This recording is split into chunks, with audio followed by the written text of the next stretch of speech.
ملګري راغواړم زمونږ ډېر ښه ملګري او زه به دا ووایم چې زمونږ د کلي دپاره دا به ووایم چې بس څه وایي ورته خوشحالي ده سوکالي ده فخر دی اولنۍ شعري مجموعه د هغه په 2008 کې راغلې وه اوداس چهره اوداس آنکھیں په اردو کې بیا ستړي ارمانونه 2011 की ब्या काश तुम समझ पाते मगर काश हम अभी तक नहीं समझ पाए तो चलो वो आएंगे और हमें समझाएंगे FM 94 रेडियो दिल पर डेर खकुरबा फारूक नवाज फारूक तपास कोम चराशी د امن په حواله سره د خپل جذباتو اظهارو کی مینې او جنون فاروق دی مقام تراوستم ځان کې راته تخکاری او تا کې راته ځان ښکاری فاروق نواز فاروق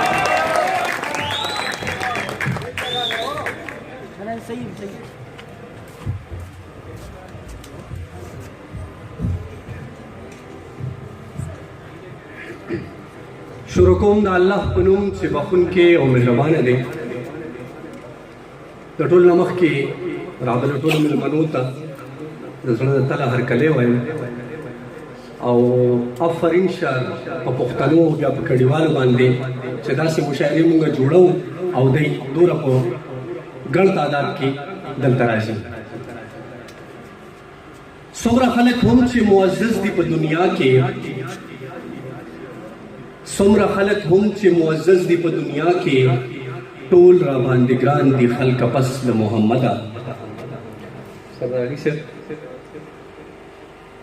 مونږ د امن د ښار خلک د جنګونو خلاف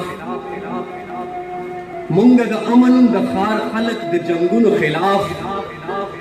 مونږ د ظلم او د جبر زنځیرونو خلاف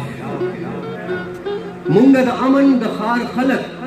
د جنګونو خلاف مونږ د ظلم او د جبر زنځیرونو خلاف او دا چې همیش خپله درنه او زمونږ سپکه وایي دا چې همیش خپله درنه او زمونږ سپکه وایي مونږ د داسې دروغجنو عظمتونو خلاف د غزل یو څو شعره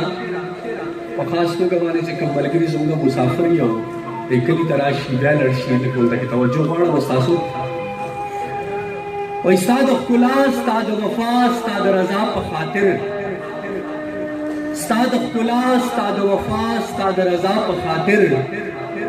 وطن ته راغلمه زه بیا ستا د رضا په خاطر ستا د ښکلا ستا د وفا ستا د رضا په خاطر وطن ته راغلمه زه بیا ستا د رضا په خاطر او تا ویل پرېږده څوک د لوږې نه مړه شوي نه دي تا ویل پرېږده څوک د لوږې نه مړه شوي نه دي راومړه سترګو کې خندا ستا د رضا په خاطر او د ښار په مستو رڼاګانو کې مې ډېر څه لیدل د ښار په مستو رڼاګانو کې مې ډېر څه لیدل هېره کړه ما هغه دنیا ستا د رضا په خاطر او په مرور زړه مې د تورغونډو مرګیلې پرتې وې په مرور زړه مې د تورغونډو مرګیلې پرتې وې خوشم په یو خندا رضا ستا د رضا په خاطر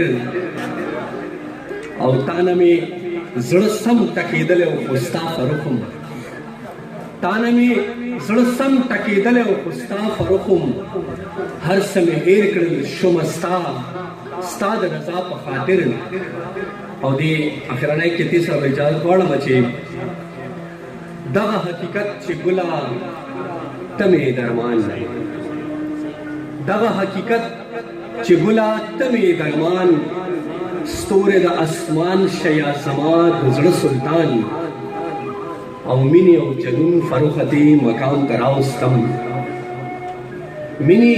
او جنون فروخه دې مقام ته راوستم ځان کې راته ته ښکاري او تا کې راته ځان ډېره مننه